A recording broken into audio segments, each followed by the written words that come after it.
Good morning mga ka-jeepney drivers. Nandito naman kami sa aming kasama kasi dito kami magkakape. Sana all. Yan, kita niyo yan, itlog at saka kape. Diyan kami kumukuha sa kanya. Yun, yung sa kabila, yung doon sa punta na yun, oh, yung mataba, yun ang may-ari. Yun, kasama namin yan. Yan, lakas na kumain ito ah.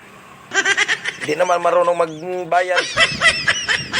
Tingnan mo mga bote, mga ka-jeepney drivers. Baka hindi sila magbayad dyan. Marama yan. Yan nakahilo na yan. Hindi basta-basta yan. Ito naman. Yan o. Pre, ay palabi pre. Kay na. Di ko ka-drive ka ron. Baka UTI ba na pre. Pre, naunsa naman ka? Anong naman ka diya? Huy! Naunsa? Ari po nakayelo ni. Mura po ni. Sige lagkaon niya. Way bayad. Alam nyo mga ka-jeepney drivers, dito sa General Santos, mga Bisaya kami dito. Kasi hindi kami marunong masyado magtagalog. Kunting pasensya naman dyan. Kung sino man manood ng video na to, pasensyahan nyo na lang. Kasi yan talaga ang kaya namin, no? Itlog at saka kape, yan ang binibinta ng kasama namin. Mga ka-jeepney drivers ng General Santos City, Jinsan. Ayan. Kain ka ng kain. Itlog kasi umaga pa wala pa kaming kain. Kasi hindi pa kami nakatorno. Ito na oras na to, hindi pa kami nakabiyahe. Kasi pila pa kami. Kasi ako, malapit ako sa torno, sila malayo yan. Kasi kumakain sila ng itlog para lipas gutom naman sila dyan.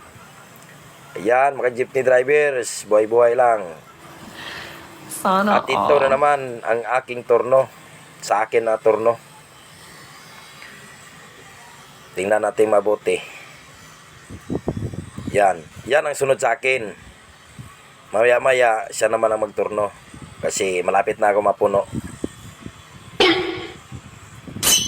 Bilisan mo naman dyan, bata. Wala nang sukli. Kay puro 100 yung mga pira ng mga pasahero namin. Yun, naghahanap. Sabi ko, hanapan mo ng paraan yan. Kasi pag ako ang magano yan, wala akong pang sukli. Sabi ko sa kanya, hanapan mo ng paraan yan para pagbaba nila, hindi na sila ma-disturbo. Ayan, nahanapan niya ng paraan. Oh, yan. Tingnan mo yan mabuo. Oh. Bibigay niya na yung mga sukli ng pasahero namin. Kasi pag ako naman magbigay sa kanila ng sukli, hindi naman ako kasi wala akong konduktor. Kasi maiwan dyan sila eh. Yun, ilan na lang kulang yan. Binilang na yung tatay oh. Yan si tatay.